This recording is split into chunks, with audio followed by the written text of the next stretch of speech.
चलो हे रे जानू लगे दे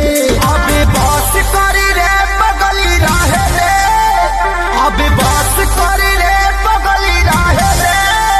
दर्द न देते अरे राजा जी फूल कोई दो अपने रहे हम फूल कोई दो बेलुदिया उठाई काहे पगलू मन हरिया सुनो बहुत उठे दादा कोमल के ठिकाना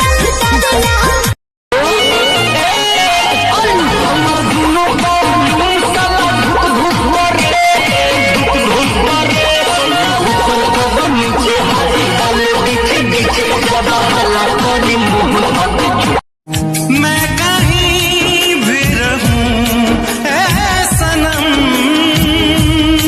मुझको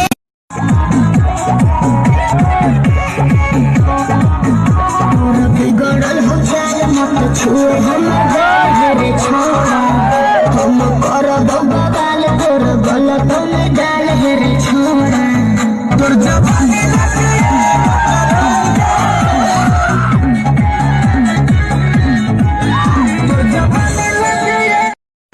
अबे मोहब्बत की है हमने तुमसे, सबको क्यों बताते फिरते हो? अबे मोहब्बत की है हमने तुमसे, सबको क्यों बताते फिरते हो? अबे तुम्हारा दिल है या चार्जर, जहाँ पाओ वहीं लगाते फिरते हो? चले गए ना तो मेरा आशिकों से जोड़ के अच्छा नहीं किया तूने साथ मेरा छोड़ के कुछ न कहब हो हम एकरा आगे कुछ न कहब हो प्यार के बीमारी नहीं दुश्मनों के लागे हो प्यार के बीमारी नहीं दुश्मनों के लागे हो ऐसे जुदाई के ना जहरिया पिहा हद से भी ज्यादा तुम किसी से प्यार नहीं करना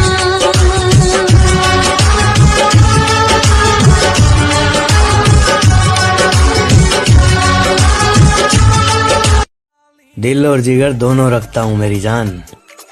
इसलिए ना दोस्तों की कमी है ना दुश्मनों की। करे जा